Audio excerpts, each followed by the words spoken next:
Wasn't that great?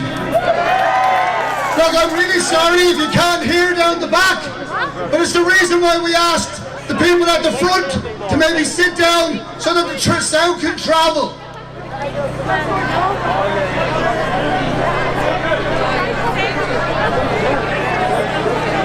Well, I'm going to introduce the next speaker, Dr. Leahy.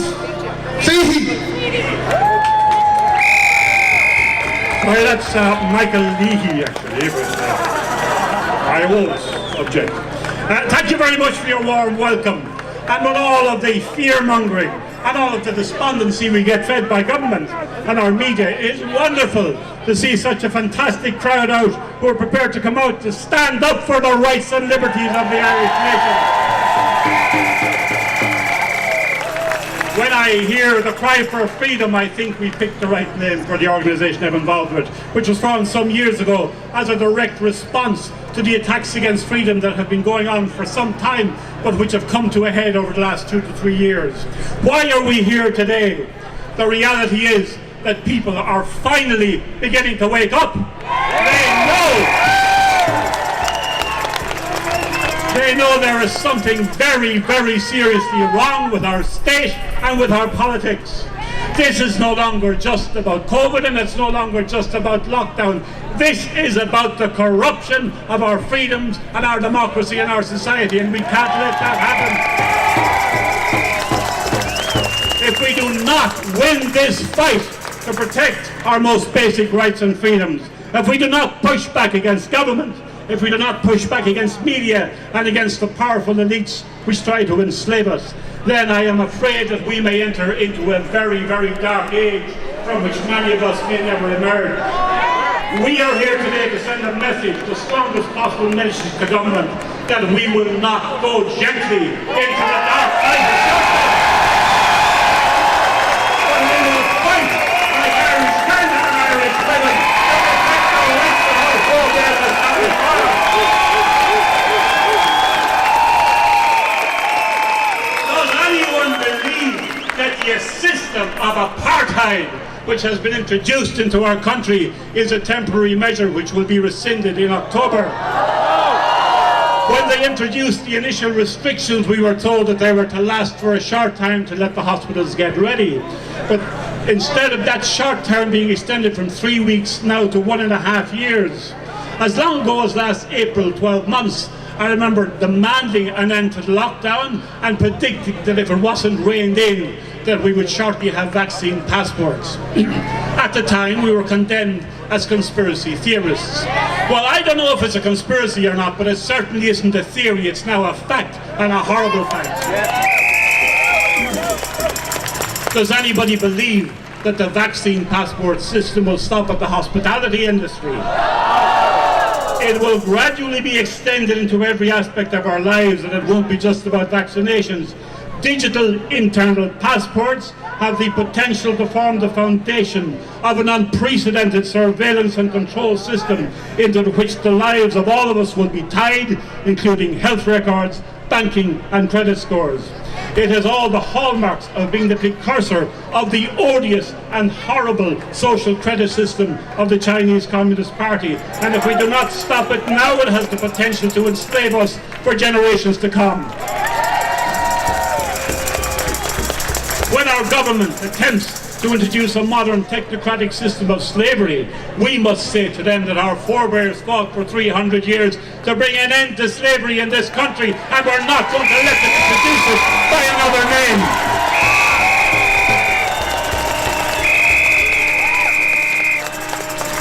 Does anyone believe that when this government has legislation on the statute books allowing a massive and unprecedented expansion of police powers because of an entirely exaggerated crisis, that they will not immediately find another crisis in order to justify the retention of those powers? The viral crisis will shortly morph into a climate crisis, and that will morph into a racial crisis or a gender crisis, and all these crises will be used to justify the dreadful attacks against freedom of assembly and freedom of speech, which as we speak are before the Dáil at committee stage.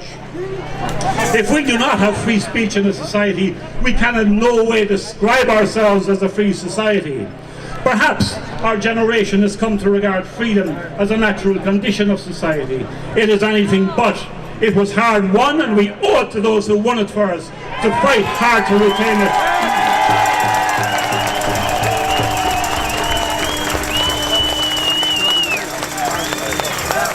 If we allow a gang of unscrupulous elites to determine what we can and cannot say in public, and even in the privacy of our own homes, then the great struggle for Irish liberty, which has taken place and whose 100th anniversary we celebrate next year, has been a struggle in vain. We must let government, both national and European, know that the Irish people will never accept that.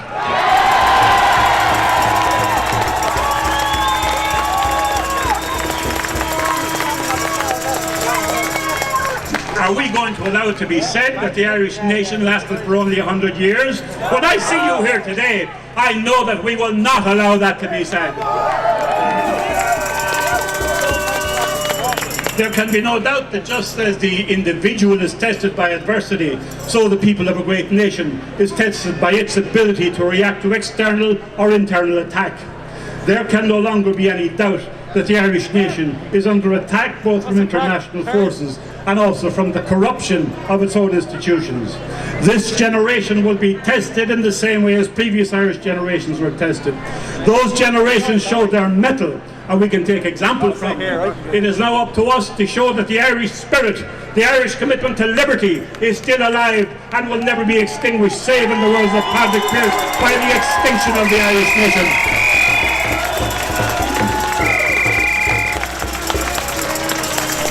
We have a fight in our hands, and like all fights it won't be easy, but if they want the fight they can have it.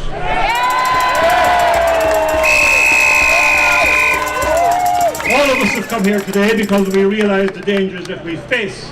We are beginning to realise that the institutions of this state, the courts, the churches, the media, the elected representatives, and most notably the presidency, no longer have the interests of the Irish people at heart.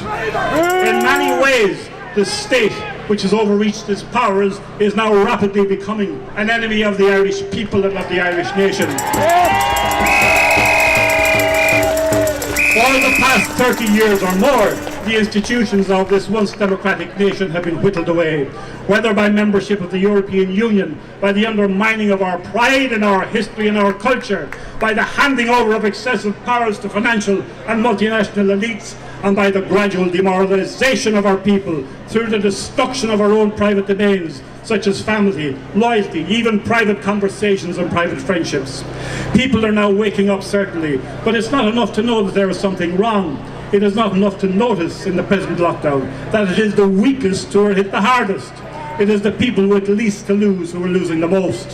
Whether in the destruction of businesses, the loss of employment, the loss of property rights, the loss of adequate healthcare and education, or the destruction of the social lives of our youths.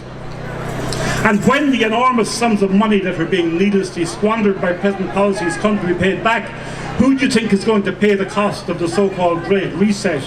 It will be the ordinary families, struggling as always to support themselves against the predations of government. It is simply inconceivable that any government can willingly inflict so much damage on its own country, and it only makes sense when you realise that our democratic institutions have been effectively gutted from within. That elected representatives are quite happy to hand over of government to non-elected bureaucrats with no capacity for government and no concern for the people's interests. Well, it's time we said to the government that when you attack the people's interests, there is a price to be paid, and the time is coming when the people will demand that you pay that price.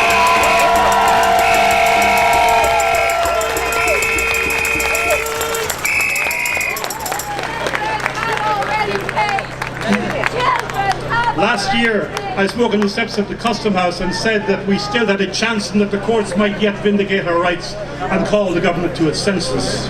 The courts have had adequate opportunity to adjudicate in those matters, but they have stood in their hands instead of adjudicating on the most important matter ever to come before them. We have to ask now, do we have a constitution or do we not have a constitution?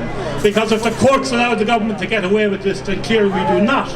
if the courts will not stand up for the liberties that the Irish people established through 300 years of sacrifice and struggle and blood and suffering, then the courts are not fit for purpose and they must be swept aside and replaced with a new system that will protect us.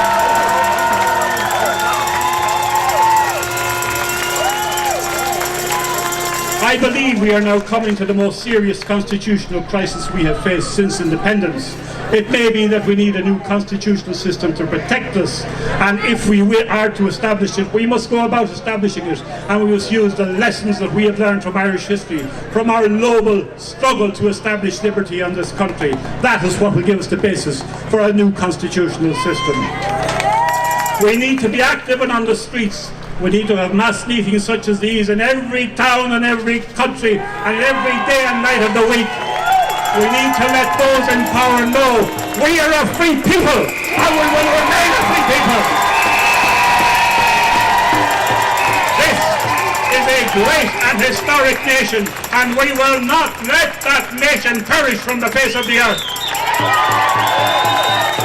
That is the lesson of Irish history, and that is a lesson that our masters would do well to remember.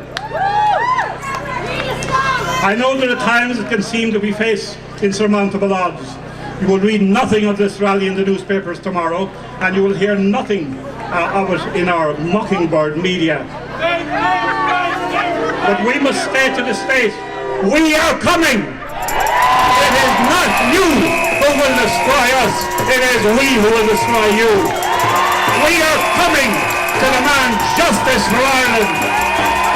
We are coming, and there is no power on earth that will stop a unified and risen people when it is awakened.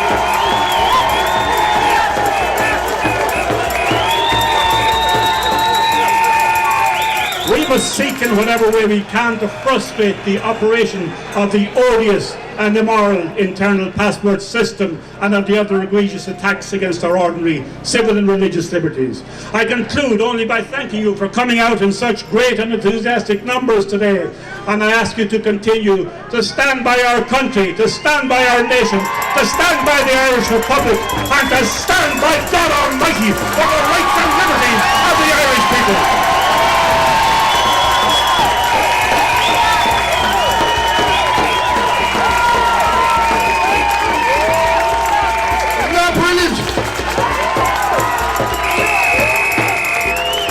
Well done, Michael. Thank you very, very much.